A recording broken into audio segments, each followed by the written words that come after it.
So I decided to qualify the fuel pump on this thing, or at least try to. This is the pressure regulator, but this is actually the return line here. So I'm sorry, this is the inlet line here, and this is the return line here. I was looking at it the wrong way.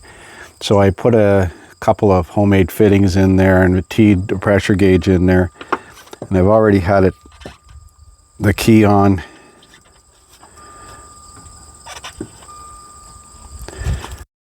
Let's see what the fuel pressure comes up to. Right now it's sitting at 35. I can't reach in here and put the key on.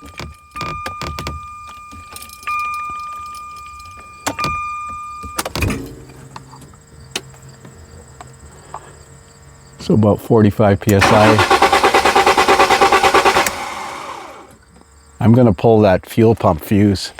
That should disable the fuel pump.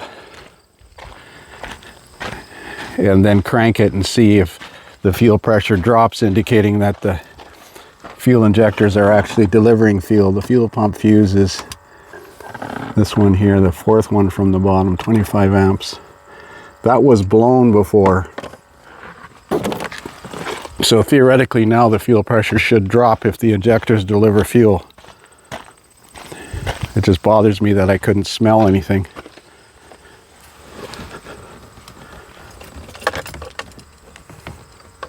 I got to turn the key off. No fuel pump primer.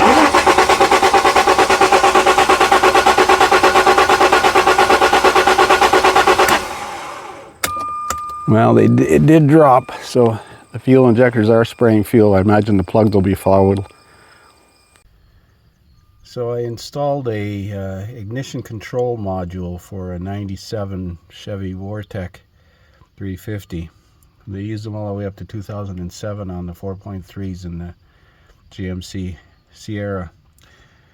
And let's see if we got flashing primary control now.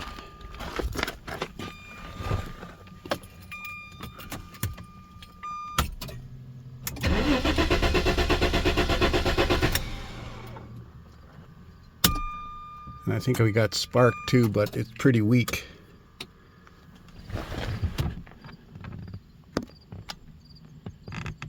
So hard to turn this ignition.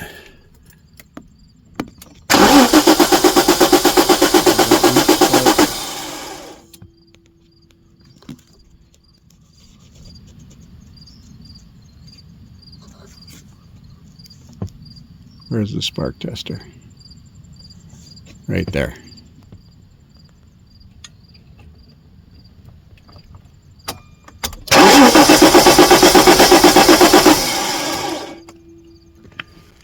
So is it that that igniter module is not adequate to fire this coil?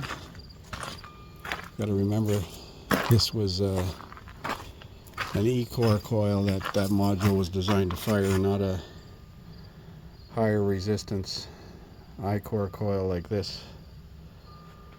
Oh, I got it zoomed way in. Could try another coil. I wonder if he changed this coil. I'm going to have to ask him. So the customer indicated to me that he changed this coil, and I noticed that the original coil, which was sitting on the floor, has a different size post on the positive, so you can't put the negative terminal on the positive post. I don't have a nut for it, so I use one of the attaching bolts.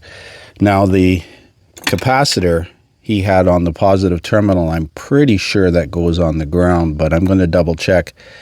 The reason why I say that is because this eyelet is too small to fit over that positive stud, so it would make sense that it goes on the negative terminal of the coil.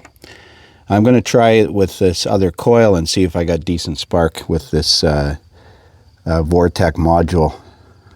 So I'm going to try it. We got better spark now. I got the spark tester set at about 20,000 volts. It's hard for me to see while I'm cranking it.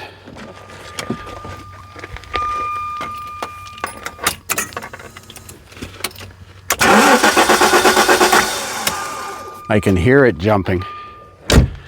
So let's connect the coil wire and see if it'll actually start. So let's see what happens with the coil connected to the distributor.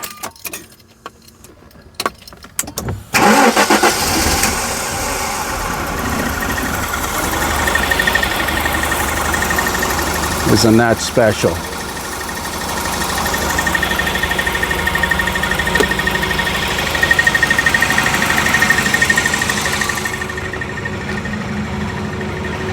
Isn't that special? So that's running with that GM ignition module. So we're going to mount that ignition module and wire it in and mount this ignition coil. So that condenser goes on the positive side. This condenser that was on this coil must have came with the coil. I found the original one on the floor on the passenger side. So that module, that Vortec Chevy module, and the heat sink from it bolt to the existing mounting screws. They're the same dimension, believe it or not.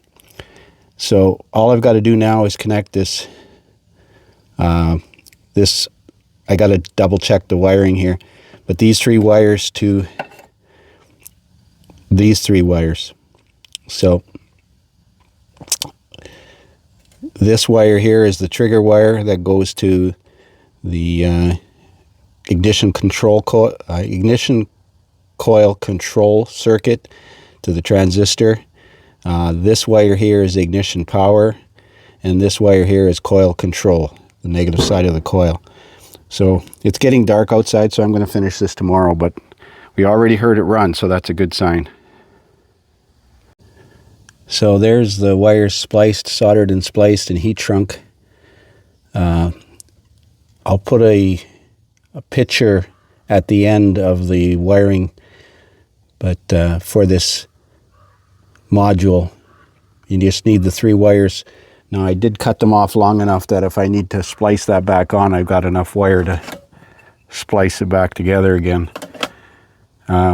The reason why I'm doing this is because that module is no longer available. I found one in North America at the Jag place in the States, and it's going to be 3 weeks to get it, and it's like $400 by the time I get it here.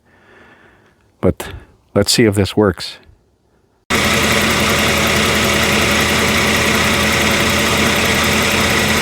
Well, there it is running.